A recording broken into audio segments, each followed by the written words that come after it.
आनी आपकी ज़िंदगी में उथल पुथल मचा कर रखती है।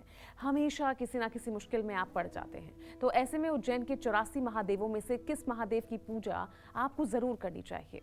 आइए जानते हैं। पंडित जी बताइए, शनि दोष बहुत परेशानी होती है, पीड़ादायी होती है, तो हम सब जानते भी और आप हमें बताते भी रहते हैं। तो ऐसे में किस महादेव की पूजा करें उन 84 महादेवों में से? देखो, शनि जब खराब होता है ना, तो आदमी दर दर की ठोकरें खाता है। और थाली ऐसे सामने रखी हो भोजन की, और जब आदमी हाथ वहाँ डालना चाहेगा तो थाली गायब हो जाएगी।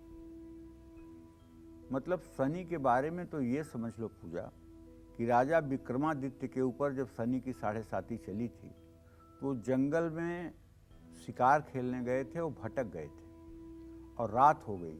रात उन्हें जंगल में बितानी पड़ी। सुबह उन्हें भूख लगी थी। उन्होंने एक मछली को जो है वो पत्तियों को इकट्ठा करके भून लिया कि यही मछली खाएंगे। लेकिन राजा थे, उसमें इतना ज़्यादा धूल मिट्टी लगी हुई थी मछली में कि उसको बिना धोए खा नहीं सकते थे। तो वो पानी में ले जा कर के उस तालाब में ले जाकर उस मछली को धोने लगे, भूनी हुई मछली को धोने लगे। और जब धोने लगे तो मछली तैर कर फिर चली गई। राजा विक्रमादित्य को विपद पड़ी, भूजी मछली गई पानी में, और राजा नल पड़े गलानी में। नवलखा हार खुटिया लीले, राजा नल पड़े गलानी में। और जब 7.5 नल के ऊपर आई, नल और दमयंती की कथा इतनी प्रसिद्ध है, अगर आप श्रीमद् भागवत महापुराण का श्रवण करेंगे तो नल और दमयंती इतने धार्मिक थे, इतने धार्मिक थे जिसकी कोई हद नहीं। लेकिन जितनी यातना इस शनि ने नल और दमयंती की कर दिया, शायद उतनी यातना किसी की हुई होगी। तो कहने का मतलब, शनि देव जब कुपित हो जाएं, तब केवल भोलेनाथ ही बचा सकते हैं। उन्हीं की कृपा से रक्षा हो सकती है। अगर आपकी जिंदगी में भी विपत्तियों की बाढ़ आ गई है, तो आप अगर शनि मंदिर जा करके और शनि के सामने खड़े होकर के प्रार्थना करके अगर सोच रहे हैं कि आप बच जाएंगे, तो आप बचेंगे नहीं, बल्कि और ज़्यादा पीड़ा के शिकार हो जाएंगे।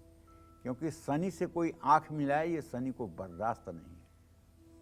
शनि अगर आपके जीवन में अशुभ फल दे रहा है, तो सीधे महाकालेश्वर जाइए, उज्जैन महादेव का दर्शन करने के बाद 84 महादेव मंदिर जाइए। वहाँ 50वें नंबर के जो महादेव हैं, अस्थावरेश्वर महादेव, उनका दर्शन पूजन और अभिषेक करिए। इनकी पूजा से शनि दोष का शमन होता है, ग्रह दोष दूर होता है, और अंत में स्वर्ग की प्राप्ति भी होती है। कृष्ण पक्ष के प्रदोष में इनकी पूजा और अभिषेक करने से विशेष फल की प्राप्ति शास्त्रों में बताई गई है।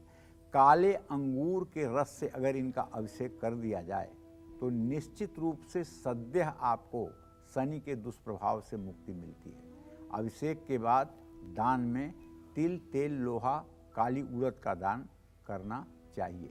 जय मां विंध्यवासिनी।